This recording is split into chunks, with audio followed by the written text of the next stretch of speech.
참 예수님, 우리는 오늘 주님 만찬 성모교일 미사를 봉헌하고 있습니다. 오늘 미사 중 특별한 점이 세 가지 있는데요. 첫째, 발씻김 예식이 있습니다. 제가 첫 해에 앞치마를 두르고 나오니까 이태리 식당 주방장 같았다고 말씀하신 분이 계셨는데 오늘은 어떨지 모르겠습니다. 둘째, 양형 영성체가 있고요. 영성체 후에 성체를 순환 감실로 모셔가는 예식이 있습니다. 셋째, 제대를 벗기는 예식이 있습니다. 제대는 그리스도를 상징하기 때문에 제대에서 모든 재구를 걷어내는 것은 주님께서 당신의 모든 권능을 내려놓으시고 죽음 앞에 서신 자기 비움을 의미합니다. 또한 체포되신 후 옷이 벗겨지고 제자들에게서마저 버림받으신 채 홀로 남겨지신 주님의 고독과 순환을 상징합니다. 오늘 오전에는 대흥동 성당에서 성유 축성 미사가 봉헌되었는데요. 주교님께서 1년간 교군의 모든 본당에서 사용하게 될 성유를 축성하셨고 사제들은 사제 서품 때의 서약을 갱신했습니다. 오늘 본당 사목회장님과 부회장님들께서 함께 미사에 가셔서 저와 보좌 신부님에게 꽃다발을 주셨는데요. 오늘이 예수님께서 사제직을 세우신 날이라 사제들의 생일이라 불리기 때문입니다. 그래서 이러한 관례가 있는데요. 저는 우리 본당에 오기 전까지 22년간 특수 사목을 했기 때문에 22년간 꽃다발을 받을 일이 없었다가 우리 본당에 부임한 다음부터 이렇게 꽃다발을 받고 있습니다.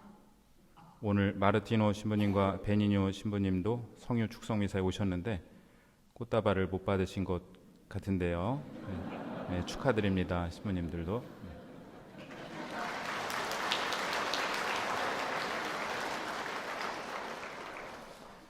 그런데 왜 오늘이 예수님께서 사제직을 세우신 날일까요?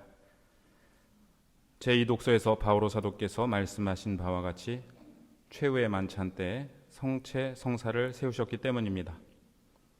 사제직은 성체 성사, 즉 미사와 때려야 뗄 수 없는 관계에 있습니다. 그런데 이 성체 성사의 근본 정신은 다른 사람의 발을 씻어주는 것이라고 복음은 말하고 있습니다. 예수님께서는 잡히시던 날 밤에 제자들과 함께 파스카 만찬을 드십니다.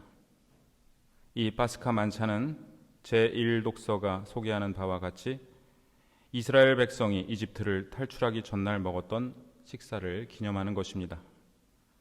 파스카는 건너뛰다, 지나가다라는 뜻으로서 어린 양의 피를 문설주에 바른 이스라엘 백성의 집에는 재앙이 건너갔다는 뜻입니다. 그런데 제1독서에는 집집마다 어린 양이나 염소를 마련하여 그 피를 문설주와 상인방에 바르고 그 고기를 먹으라고 하는데 예수님의 최후의 만찬에는 어린 양이 등장하지 않습니다. 왜냐하면 예수님 자신이 파스카의 어린 양이시기 때문입니다. 이제 파스카는 예수님의 순환으로 말미암아 인류가 죄와 죽음에서 생명으로 건너갔음을 의미하게 됩니다. 예수님께서는 만찬 중에 빵을 들고 감사를 드리신 다음 말씀하십니다. 너희는 모두 이것을 받아 먹어라. 이는 너희를 위하여 내어줄 내 몸이다. 또 같은 모양으로 잔을 들고 말씀하십니다. 너희는 모두 이것을 받아 마셔라. 이는 새롭고 영원한 계약을 맺는 내 피의 잔이니 죄를 사하여 주려고 너희와 많은 이를 위하여 흘릴 피다. 너희는 나를 기억하여 이를 행하여라. 이 말씀은 탈출기 24장의 말씀과 관련이 있는데요. 하느님께서는 시나이 산에 모인 이스라엘 백성과 모세를 통하여 계약을 맺으셨습니다. 모세는 동물의 피를 가져다 백성에게 뿌리고 말하였습니다. 이는 주님께서 이 모든 말씀대로 너희와 맺으신 계약의 피다. 이 계약이 옛 계약, 즉 구약입니다. 그러나 예수님께서는 이 구약을 넘어서는 새롭고 영원한 계약인 새 계약, 즉 신약을 맺으십니다. 이 새 계약은 예수님께서 당신의 피로 맺으신 계약으로서 우리는 예수님의 몸, 즉 성체를 영함으로써 이 계약에 참여하게 됩니다. 그것은 우리의 죄를 용서해 주신다는 계약이고 우리에게 영원한 생명을 주신다는 계약입니다. 바오로 사도는 제2독서에서 말씀하십니다. 사실 주님께서 오실 때까지 여러분은 이 빵을 먹고 이 잔을 마실 적마다 주님의 죽음을 전하는 것입니다. 미사 중 성체와 성혈을 축성한 후에 사제가 신앙의 신비어라고 노래하면 우리는 이 말씀으로 화답합니다. 주님께서 오실 때까지 이 빵을 먹고 이 잔을 마실 적마다 주님의 죽음을 전하나이다. 우리는 이 기도를 통해 세 가지 신비를 고백합니다. 그리스도의 죽으심과 부활하신 그리스도의 현존, 그리고 장차 오실 그리스도의 재림입니다. 예수님께서 최후의 만찬 자리에서 성체 성사를 제정하시면서 우리에게 해주신 마지막 일은 무엇이었을까요? 그것은 앞 못 보는 사람의 눈을 뜨게 하시거나 죽은 사람을 되살리시는 것과 같은 엄청난 기적이 아니었습니다. 그저 제자들의 발을 씻어주신 것이었습니다. 그런데 하느님의 아들께서 사람이 되시어 제자들의 발을 씻어주셨으니 사실은 기적적인 일이었습니다. 예수님께서 돌아가시기 직전 제자들의 발을 씻어주신 것에는 어떤 의미가 있을까요? 세 가지가 있는데요. 첫째, 서로 섬기라는 것입니다. 둘째, 예수님의 죽음을 상징합니다. 셋째, 세례 성사를 상징합니다. 파스카 식사는 이집트에서의 지긋지긋한 종살이의 마지막 날 식사를 기념하는 축제입니다. 이제 더 이상 노예 생활을 하지 않아도 된다는 기대와 환희에 부풀어 있는 이 순간에 주님께서는 일어서시어 종들이나 하던 일을 하십니다. 당시 사람들은 샌들을 신거나 맨발로 다녔기에 발이 더러웠습니다. 식사 초대를 받아서 가면 그 집 종이 나와서 손님의 발을 씻었습니다. 그런데 주님께서 그 일을 우리에게 하십니다. 주님이며 스승인 내가 너희의 발을 씻었으면 너희도 서로 발을 씻어주어야 한다. 내가 너희에게 한 것처럼 너희도 하라고 내가 본을 보여준 것이다. 예수님께서는 이처럼 서로 섬기라는 의미에서 발을 씻어주십니다.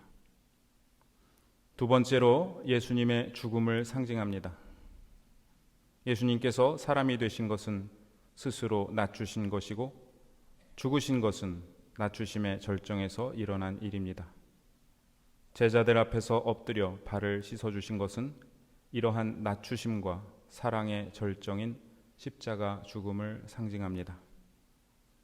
베드로가 제 발은 절대로 씻지 못하십니다 라고 말했을 때 예수님께서는 내가 너를 씻어주지 않으면 너는 나와 함께 아무런 몫도 나누어 받지 못한다고 말씀하십니다. 주님의 십자가를 거부하면 주님의 생명에 참여할 수 없기 때문입니다. 셋째, 세례를 상징합니다. 예수님께서는 우리가 드러내기 꺼려하는 발을 씻어주심으로써 우리가 드러내기 꺼려하는 죄를 용서해 주시고 새로 태어나게 하십니다. 베드로가 발만 아니라 손과 머리도 씻어주십시오 하고 말씀드리자 예수님께서 목욕을 하니는 온몸이 깨끗하니 발만 씻으면 된다. 너희는 깨끗하다라고 말씀하셨는데요. 이 말씀은 세례로 새로 태어난 우리 모두 깨끗하다는 의미로 이해할 수 있습니다. 또한 그렇기에 발을 씻으신 것은 고해성사를 상징할 수도 있겠는데요. 판궁성사 다들 받으셨죠? 고생들 하셨습니다. 제가 고해소에서 가장 많이 듣는 얘기가 뭘까요? 고해성사가 부담스럽다는 말씀입니다. 그럼 저는 뭐라고 말씀드릴까요? 다 부담스럽습니다. 부담스러움을 무릅쓰고 고해성사를 받으셨으니 수고들 많으셨습니다. 그러면 교우들께서는 신부님들이 수고하셨지요 라고 말씀하십니다. 그런데 가만 생각해 보면 누가 더 수고했을까요? 예수님이 제일 수고하셨습니다. 이는 내 피의 잔이니 죄를 사하여 주려고 너희와 많은 이를 위하여 흘릴 피다 라고 말씀하시며 십자가에 달려 돌아가신 예수님께서 우리의 죄를 사해 주시느라 제일 고생하셨는데 우리가 더 고생했다고 생각지는 말아야겠습니다. 오늘은 신임 구역장 반장님들이 대표로 세종례에 참여하시게 되었습니다. 이 세종례는 주례사제가 대표들의 발을 씻어드리는 시간이 아니라 예수님께서 우리 한 사람 한 사람의 발을 씻어주시는 시간입니다.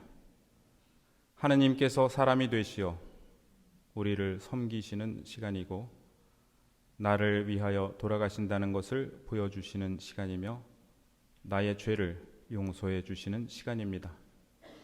부끄러움을 무릅쓰고 감추고 싶은 나의 더러움을 주님 앞에 드러내 보여야겠습니다. 하느님께서 사람이 되시어 인간의 발을 씻어주시는 기적을 보여주십니다.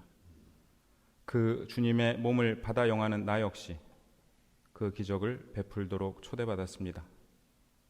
우리도 누군가의 발을 씻어줄 수 있을까요? 최근에 이런 글을 읽었습니다. 우리가 가장 친절해야 할 대상은 우리에게 가장 소중한 사람인데 우리는 막상 그 사람을 가장 함부로 대하는 경우가 많다고 합니다.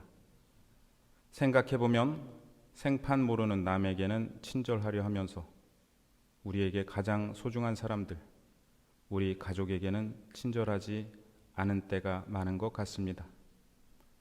예수님께서는 낯선 이들이 아니라 매일 함께 먹고 자며 동고동락했던 사람들의 발을 씻어주십니다.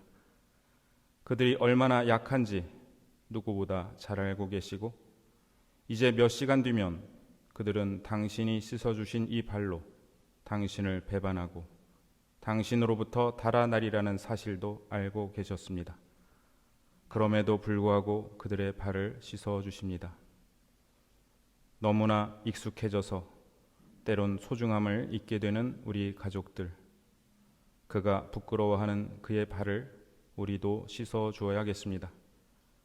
가족에게 건네는 친절한 말, 다정하게 잡아주는 따뜻한 손길, 고마워, 사랑해라는 말 한마디가 우리의 일상에서 기념하는 발 씻음 예식이 될 수 있을 것입니다. 주님이며 스승인 내가 너희의 발을 씻었으면 너희도 서로 발을 씻어 주어야 한다. 내가 너희에게 한 것처럼 너희도 하라고 내가 본을 보여준 것이다.